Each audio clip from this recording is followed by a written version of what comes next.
Halo semua, apa kabarnya nih? Semoga selalu dalam keadaan sehat dan sejahtera ya. Oke teman-teman, pada video kali ini kita akan belajar tentang fase pasca embrionik. Kita akan belajar bareng sama aku nih.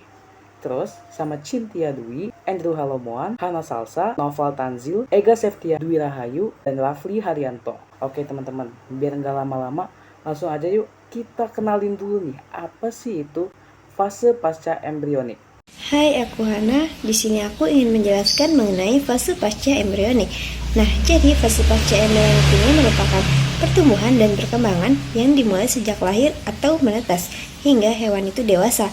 Nah, fase pasca embrionik ini biasanya terjadi pada hewan invertebrata. Nah, kemudian di fase pasca embrionik ini itu semua anggota tubuh mengalami pertumbuhan dan perkembangan. Nah, tapi pertumbuhan dan perkembangan antara bagian tubuh yang lain dengan yang lainnya itu tidak sama. Assalamualaikum warahmatullahi wabarakatuh. Nama saya Muhammad Noval Tanzil. Saya akan menjelaskan pengertian regenerasi. Regenerasi merupakan proses perbaikan pada bagian tubuh yang mengalami luka atau rusak menggunakan sel-sel cadangan yang belum mengalami diferensiasi untuk mengganti atau mengisinya. Saya Endros Navasa Ribu. Contoh dari regenerasi yakni saat cacing pipih dibelah dua, maka tiap belah cacing pipih tersebut akan tumbuh cacing pipih lainnya.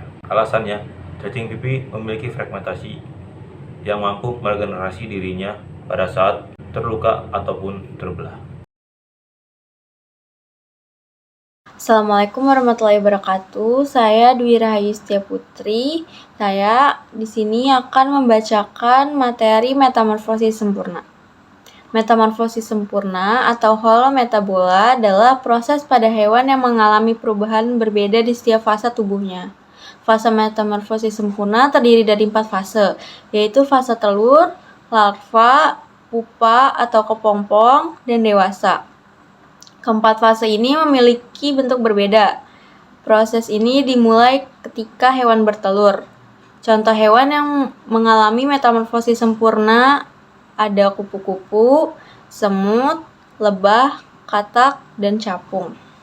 Selanjutnya ada metamorfosis tidak sempurna. Secara definisi, metamorfosis tidak sempurna adalah salah satu jenis metamorfosis di mana hewan menetas dari telur kemudian melewati beberapa tahap nimfa hingga dewasa dan tidak melewati fase perubahan yang signifikan.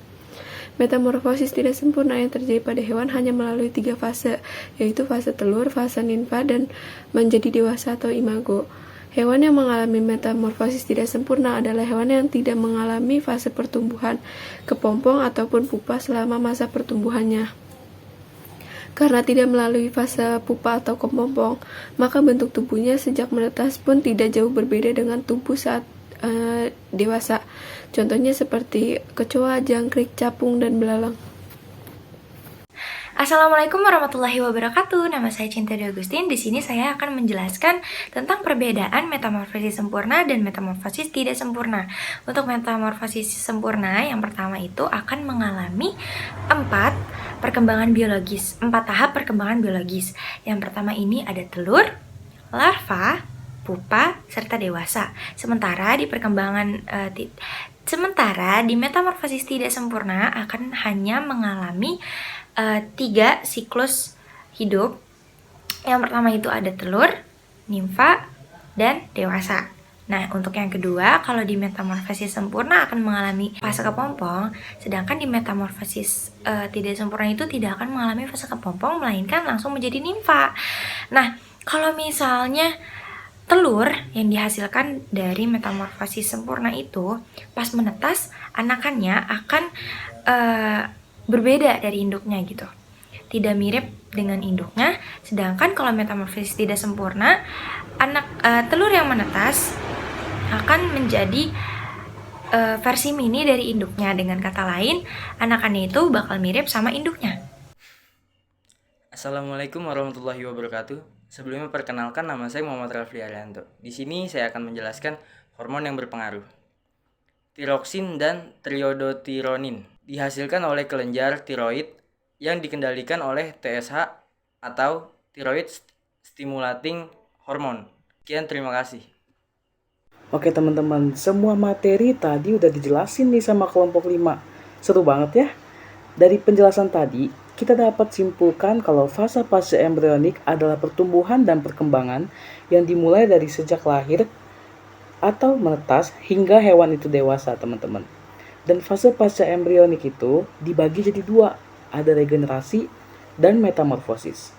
Terus kita tahu ada hormon juga yang mempengaruhinya, yaitu ada dua hormon, hormon tiroksin dan triodotironin. Nah, begitulah akhir dari video pembelajaran kita tentang fase pasca embrionik nih, teman-teman. Gak kerasa ya, ternyata kita udah di ujung-ujung video aja. Tapi pasti seru banget kan, udah belajar bareng kelompok 5, teman-teman.